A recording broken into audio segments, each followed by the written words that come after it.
പിറന്നാളായിട്ട് Varma sir തരുന്ന ഒരു gift ആയിട്ട് വിചാരിച്ചാ മതി.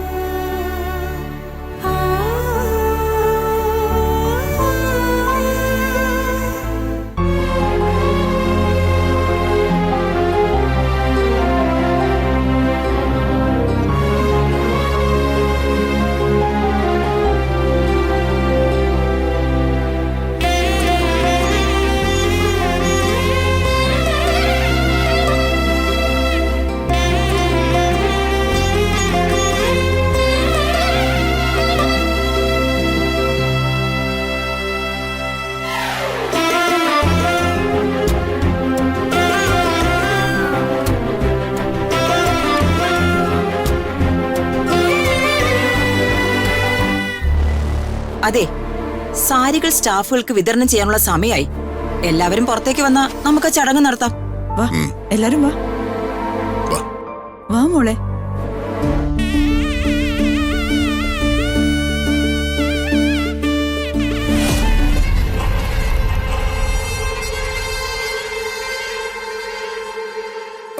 നമസ്കാരം സർ. നമസ്കാരം. കുട്ടികളുടെ പഠനമൊക്കെ എങ്ങനെ പോകുന്നു? നന്നായി പോകുന്നു. വാങ്ങിച്ചോളൂ. നന്നായി വരും. Thank you. നമസ്കാരം സർ. സുഖല്ലേ? സുഖാണ്. വാങ്ങിച്ചോളൂ. ഓക്കെ. എന്താ അമ്മയുടെ ഉദ്ദേശം?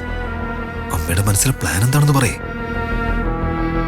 ഞാൻ നിന്റെ അമ്മാവനെ അവൻ ഓർക്കാൻ തീരെ ആഗ്രഹിക്കാത്ത അവന്റെ ഭൂതകാലം ഓർമ്മിപ്പിക്കാൻ പോവാ. എങ്ങനെ? അതെ, അവിടെ അടുക്കി വെച്ചിരിക്കുന്ന ആ സാരികൾക്കിടയിലെ ആ മഞ്ഞ കലർന്ന പട്ടുസാരി കണ്ടോ നീ? കണ്ടു. ആ സാരി കണ്ടാ മതി, ആ നിമിഷം നിന്റെ അമ്മാവന്റെ സകല നിയന്ത്രണങ്ങളും നഷ്ടപ്പെടും. അത് ശരി, അങ്ങനെ വരട്ടെ. അതാണ് അമ്മ എത്ര കോൺഫിഡന്റ് ആയി നിൽക്കുന്നത്.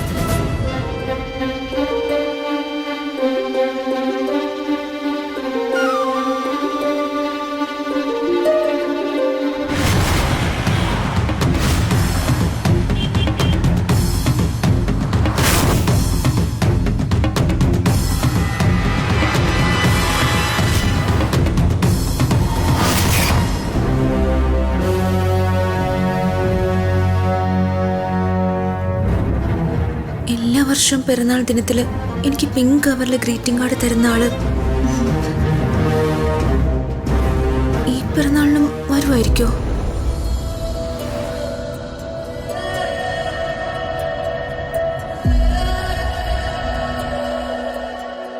ഇന്ന് ഇതുവരെ എനിക്ക് കാർഡ് കിട്ടിയിട്ടില്ല. ഇത്തവണ എനിക്ക് ഗ്രീറ്റിംഗ് കാർഡ് കിട്ടുമായിരിക്കോ?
കാണുന്നത് തന്നെ എനിക്ക് വെറുപ്പാണെന്ന് ചേച്ചിക്ക് അറിയില്ലേ?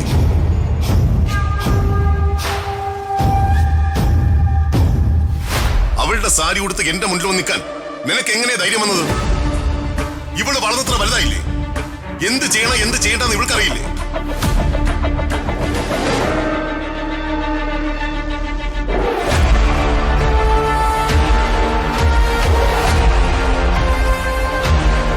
ദൈവമേ, ആ സാരി ഇപ്പൊ വർമ്മ സാർ കണ്ട വലിയ കുഴപ്പമാവുമല്ലോ.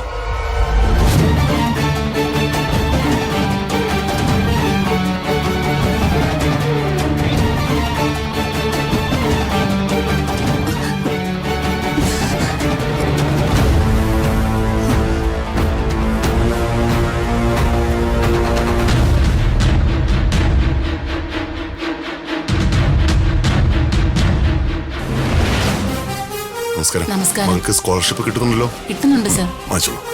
ആ വർമ്മ സാറേ, എനിക്കൊരു കാര്യം പറയാനുണ്ടായിരുന്നു. സാർ വരൂ.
മാഡം, എന്തു പറ്റി? എന്തിനാ ഇങ്ങോട്ട് ഓടി വന്നത്? എന്റെ എല്ലാ പിറന്നാളും എനിക്ക് ഇതുപോലെ ഗ്രീറ്റിംഗ് കാർഡ് അയക്കുന്ന ഒരാളുണ്ട്.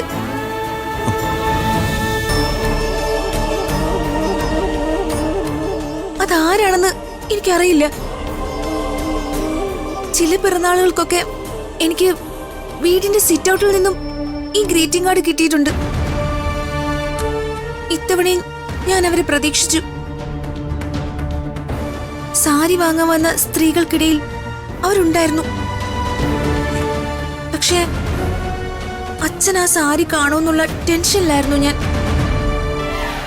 എന്റെ കയ്യിൽ നിന്നും സാരിയും വാങ്ങി ഈ കാർഡ് അവിടെ വെച്ചിട്ട് ആ സ്ത്രീ പോയി കളഞ്ഞു. മുഖം സാരി കൊണ്ട് മറച്ചിരുന്നു. ആരാണെന്ന് കാണാൻ സാധിച്ചില്ല. വിളിച്ചിട്ട് നിൽക്കണ്ടേ? അതാരാണ് ആ സ്ത്രീ? അവരെന്തിനാ എല്ലാ പിറന്നാളിനും മുടങ്ങാതെ മാഡത്തിന് കാർഡ് തരുന്നത്? അതല്ലേ എനിക്കും അറിയേണ്ടത്. കാർഡ് മുടങ്ങാതെ തരുന്ന ആളിന് എന്നെ നേരിട്ട് കണ്ട് സംസാരിച്ചാൽ എന്താ? എന്നോട് മാഡം ഒരു വാക്ക് നേരത്തെ പറഞ്ഞിരുന്നെങ്കിൽ ഞാൻ ആ സ്ത്രീയെ കണ്ടുപിടിച്ച് തരില്ലായിരുന്നോ? എന്ത് പറയാനാ, എനിക്ക് ആ ബുദ്ധി തോന്നിയില്ല. ഇനി ആ സ്ത്രീയെ കാണണമെങ്കിൽ അടുത്ത ബർത്ത്ഡേ വരെ കാത്തിരിക്കണം. ശരി, വാ നമുക്ക് പോവാം. അടുത്ത ബർത്ത്ഡേക്ക് ആരായാലും അത് ഞാൻ കണ്ടുപിടിച്ചു തരാം. മാഡം വാ. വാ മാഡം.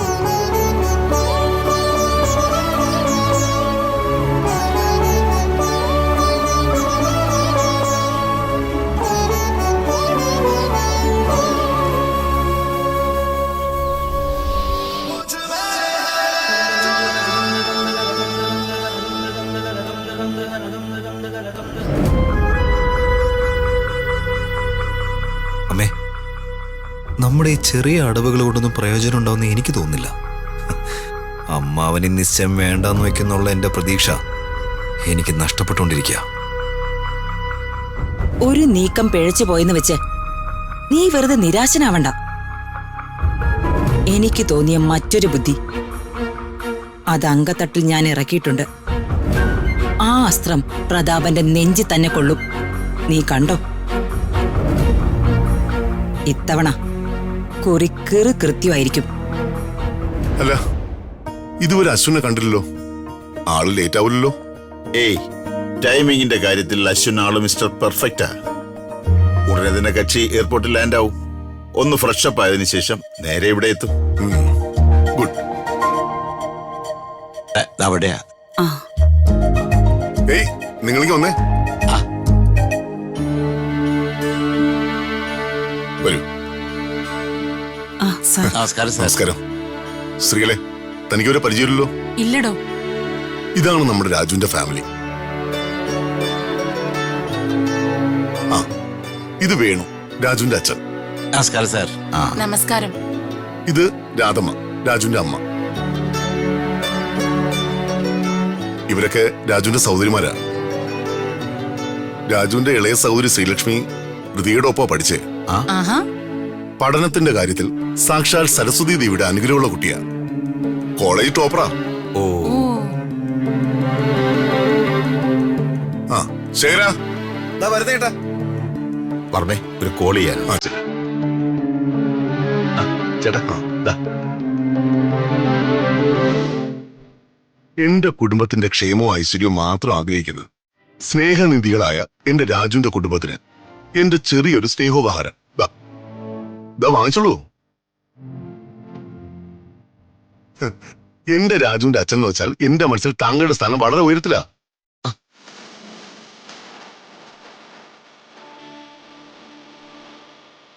രാജുവുമായിട്ടുള്ള ആത്മബന്ധത്തിൽ എനിക്ക് ലഭിച്ച സഹോദരിക്ക് ദാ വാങ്ങിച്ചോളൂ.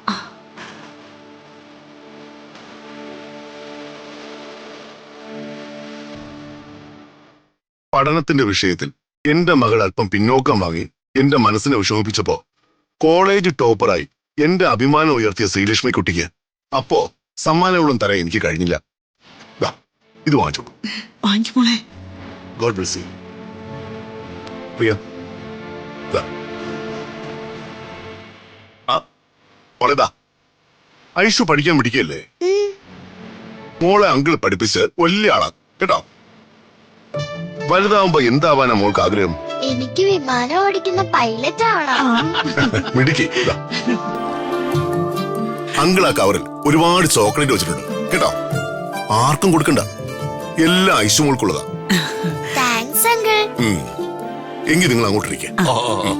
ശേഖര ചേട്ടാ. എയർപോർട്ടിലേക്ക് കാർ അയച്ചോ? ഹായ് ചേട്ടാ. റിസീവ് ചെയ്യാനുള്ള അറേഞ്ച്മെന്റ്സ് ഒക്കെ റെഡിയല്ലേ? എല്ലാം റെഡിയാണ് ചേട്ടാ. നമസ്കാരം. നമസ്കാരം. വരൂ ടീച്ചർ. അതെ അതെ. ചേച്ചി, ഇവര് ചേച്ചി കാണാൻ വന്നവരാ. Happy birthday Ritika madam. Thank you. ഞങ്ങള് കലാസാഗര നൃത്തവേദിന്ന് വരിക. എന്റെ പേര് സുഭദ്ര. ഞാനിവരുടെ നൃത്താധ്യാപികയാണ്. ഋതിക മാഡത്തിന്റെ പിറന്നാൾ ദിവസമായ ഇന്ന് ഇവിടെ വെച്ച് മാഡത്തിനായി ഒരു നൃത്തം അവതരിപ്പിക്കണമെന്ന് കുട്ടികളൊരാഗ്രഹം പറഞ്ഞു. മാഡത്തിന് സമ്മതമാണെങ്കിൽ. വേണ്ട, അതൊന്നും ഇവിടെ നടക്കില്ലെന്ന് പറ ഋതുമോളെ. അല്ലമ്മായി, എനിക്ക് വേണ്ടി ഇവിടെ വരെ വന്ന് ഒരാഗ്രഹം പറയുമ്പോ. മാഡം, ഞങ്ങൾക്കൊരു 5 മിനിറ്റ് സമയം തന്നാൽ മതി. ഇവിടുത്തെ പിറന്നാളാഘോഷത്തിന്റെ തിരക്കൊക്കെ ഞങ്ങൾക്ക് അറിയാം. അതിനിടയിൽ ഒരു 5 മിനിറ്റ്. പോട്ടെ അമ്മേ, 5 മിനിറ്റ് അല്ലേ? പാവങ്ങള് ആഗ്രഹിച്ചു വന്നതല്ലേ, നിരാശപ്പെടുത്തണ്ട. കല്യാണത്തിന്റെ അറേഞ്ച്മെന്റ്സും ഇവർക്ക് തന്നെ കൊടുത്താലോ? അതാ ഞാൻ പറഞ്ഞത്. നമുക്കതങ്ങനെ തന്നെ ചെയ്യാം. സാറേ, അശ്വിൻ സാറ് എയർപോർട്ടിൽ നിന്ന് തിരിച്ചു എന്ന് പറഞ്ഞു. ആ. രാജു, താഴെ എന്താ ഒരു ശബ്ദം?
ആരാ ഇവരൊക്കെ ഇങ്ങോട്ട് വിളിച്ചു വരുത്തിയത്? ആരാണ് ഇവർക്ക് നൃത്തം ചെയ്യാൻ ഇവിടെ അനുവാദം കൊടുത്തത്? ഈ വീട്ടിൽ ചിലങ്കയുടെ ശബ്ദം കേട്ടു പോരുതെന്ന് എന്നോ ഞാൻ പറഞ്ഞിട്ടുള്ളതാണ്.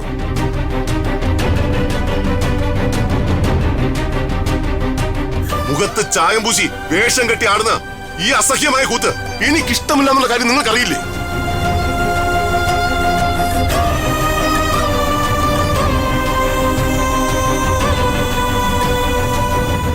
എല്ലാവർക്കും അറിയാം. അറിഞ്ഞുകൊണ്ട് തന്നെ മനഃപൂർവ്വം എനിക്ക് ഓർക്കാൻ അറപ്പുള്ള ഓർമ്മകളെ, എന്നെ ഉപേക്ഷിച്ചിറങ്ങിപ്പോയവരുടെ ജീവിതത്തെ എന്നോ ഞാൻ മനസ്സിൽ നിന്നും പറിച്ചു മാറ്റിയ എന്റെ കഴിഞ്ഞ കാലത്തെ വീണ്ടും വീണ്ടും വീണ്ടും ഓർമ്മിപ്പിക്കുക. എന്നെ എന്തിനാണ് നിങ്ങൾ എല്ലാവരും കൂടെ ഇങ്ങനെ ഭ്രാന്തനാക്കുന്നത്?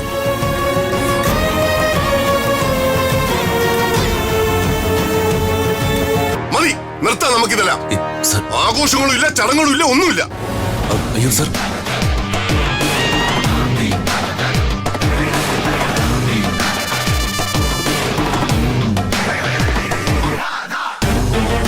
എന്റെ ഉള്ളിൽ ഞാൻ തന്നെ ചങ്ങലക്കിട്ട ഒരു പ്രതാപവർമ്മയുണ്ട്.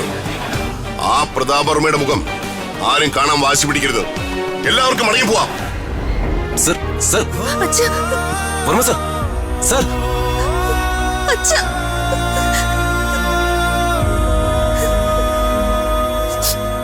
മാഡം, മാഡം സങ്കടപ്പെടല്ലേ മാഡം.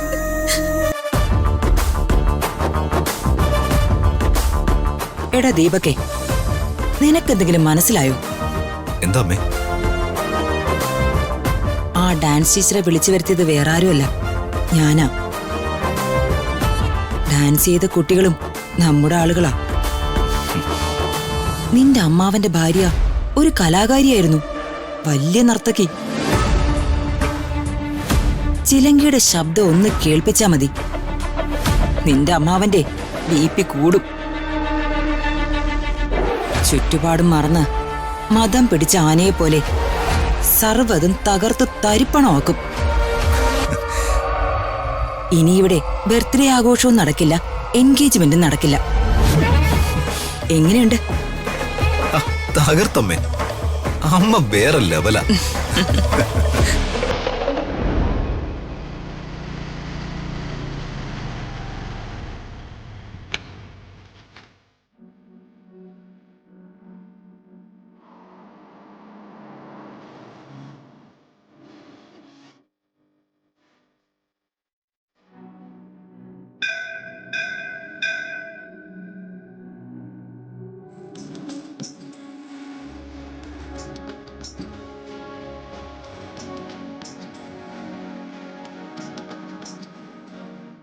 ഈ രമ്യ എന്തിനാ അവിടുത്തെ തിരുനടയിൽ ഇന്ന് വന്നിരിക്കുന്നതെന്ന് അറിയാമോ?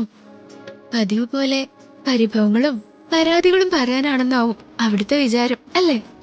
ഋതിക രാജുവിന്റെ ജീവിതത്തിലേക്ക് കയറി വന്ന് എന്റെ ആഗ്രഹത്തിന് തടസ്സമാകുമെന്ന് ഞാൻ ഭയന്നപ്പോ അവിടുത്തെ തിരുനടയിലാ ഞാൻ അഭയം പ്രാപിച്ചേ.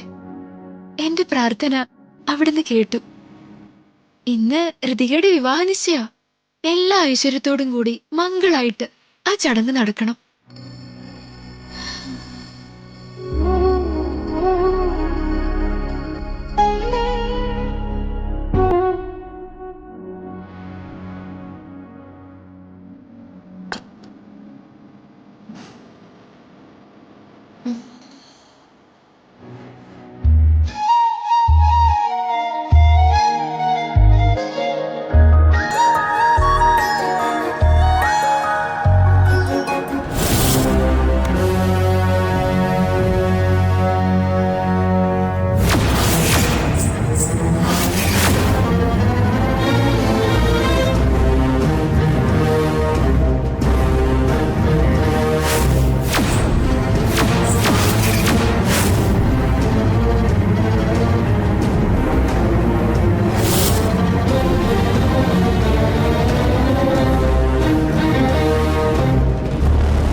സർ, വെള്ളം.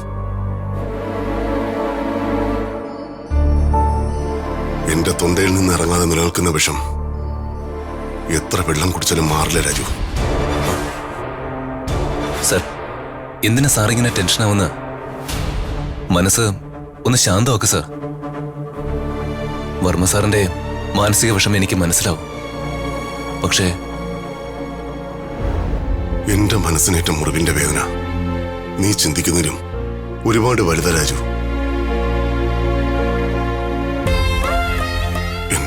എന്റെ വേദനകളിൽ ആശ്വാസം വയ്ക്കാനോ എന്നെ സമാധാനിപ്പിക്കാനോ ആർക്കും കഴിയില്ല. അതിന് ആരും ശ്രമിക്കുകയും വേണ്ട. അത് നടക്കുന്ന കാര്യമല്ല. നിനക്ക് പോവാം. സർ, എന്നോട് ഇങ്ങനെയൊന്നും പറയരുത്. സാറിന്റെ മുന്നിൽ വന്ന് നിൽക്കാനുള്ള അർഹത പോലും എനിക്ക് ഇല്ലാന്ന് തോന്നിപ്പോകുന്നു. പക്ഷേ വർമ്മ സാർ ഇത്ര ദേഷ്യത്തിലാണെന്ന് അറിഞ്ഞിട്ട് കൂടി ധൈര്യം സംഭരിച്ച് ഞാൻ ഇവിടേക്ക് വന്നതാ. എനിക്കറിയില്ല സാറിനോട് ഇത് എങ്ങനെ ചോദിക്കണമെന്ന്. താഴെ നിൽക്കുന്നവരെല്ലാവരും അവിടെ തന്നെ നിൽക്കണോ അതോ മടങ്ങിപ്പോണോ എന്നറിയാതെ നിൽക്കുക.